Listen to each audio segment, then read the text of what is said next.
اليوم سنتحدث عن جزيرة إبستين، الجزيرة الخاصة التي أصبحت حديث العالم.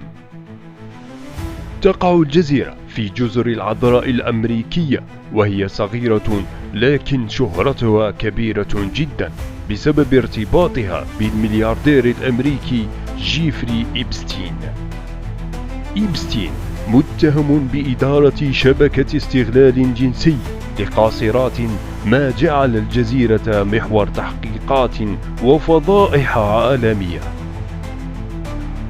اشترى إبستين الجزيرة عام 1998 واستخدمها كمنتجع خاص مستضيفا شخصيات نافذة، وبعد وفاته سنة 2019 صارت الجزيرة تحت تصرف السلطات الأمريكية ضمن تحقيقات مستمرة حول أنشطته المشبوهة.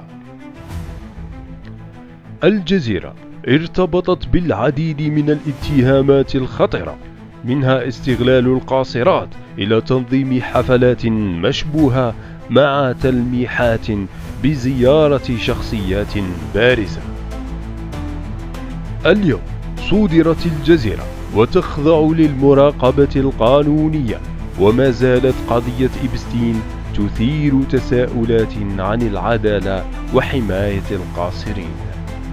إذا أعجبكم الفيديو لا تنسوا الضغط على إعجاب والاشتراك ليصلكم كل جديد.